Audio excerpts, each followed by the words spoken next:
এবছরের পটল কাঁঠাল খাইলাম, ধন্যবাদ। হ্যালো, আসসালামু আলাইকুম everyone, welcome to pink Galaxy. আপনারা সবাই কেমন আছেন? আমিও ভালো আছি।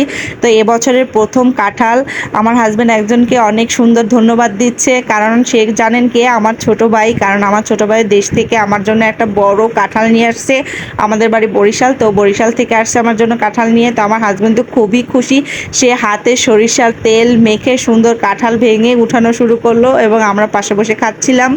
তো এর ভিতরে আমার ভাইও বলতেছে যে হ্যাঁ, কাঁঠালটা অনেক ভালো, গাছ পাকা, আম্মু তাড়াতাড়ি কেটে দিয়ে দিয়েছে, আমি নিয়ে আসছি সাথে সাথে। তো কাঁঠালটা সত্যি অনেক মজা ছিল, অনেক মজা। তো এর ভিতরে আমার ভাই এসেই খেতে বসে গেছে, তো আমি ওর একটা ছবি তুলতেছিলাম। তো বলতেছে যে না, আমার ছবি তুলো না, কারণ আমি জার্নি করে আসছি, আমার ফেস ভালো দেখাচ্ছে না, আমার অনেক কালো হয়ে গেছে। তো এর জন্য আমি আর ওর ছবি তুলি নাই। তো আমার হাজব্যান্ড তো কাঁঠাল উঠাচ্ছে, তো উঠাচ্ছেই। তো আমরা সবাই অনেক মজা পাচ্ছি, সবাই অনেক খুশি হয়েছে কাঁঠালটা পেয়ে।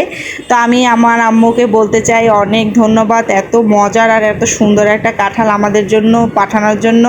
তো তোমাকে অনেক ধন্যবাদ। তো আমার মা এভাবে পাঠিয়ে থাকে সবসময়। তো আমরা সবাই, আমার ভাই, এরা সবাই ঘুরতে বেরিয়েছি, কারণ ও অনেকদিন পর ঢাকাতে আসছে, তো একটু ঘুরবে। তো ওকে নিয়ে আমরা ঘুরতে বের হলাম। তো আমরা এই রিক্সা নিয়ে চলে গেলাম, কারণ আমরা বনশ্রীতে সামনে একটা আফতাবনগর আছে, ওইখানে গিয়ে হাঁটা চলার জন্য অনেক মজা, ভালো লাগে, একটা গ্রাম্য পরিবেশ পাওয়া যায়। আর আমরা তো গ্রাম্য পরিবেশ খুব ভালো লাগে, বেসিক্যালি আমার তো খুবই ভালো লাগে।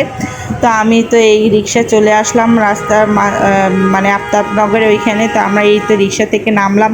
তো এর ভিতরে আমার ভাই টাকা দিচ্ছে, তো আমি বললাম যে না থাক, তোমার টাকা দেওয়া লাগবে না, টাকাটা আমিই দেই, তুমি যখন ভালো পড়াশোনা করে ভালো টাকা ইনকাম করবে তখন আমাদেরকে ট্রিট দিও। তো তোমার জন্য অনেক দোয়া রইলো। এটা বলে আমি আবার হাঁটা শুরু করলাম। তো আমরা যাচ্ছি আফতাবনগরে। তো আপনাদের আজকে এই পর্যন্তই, ভালো থাকবেন।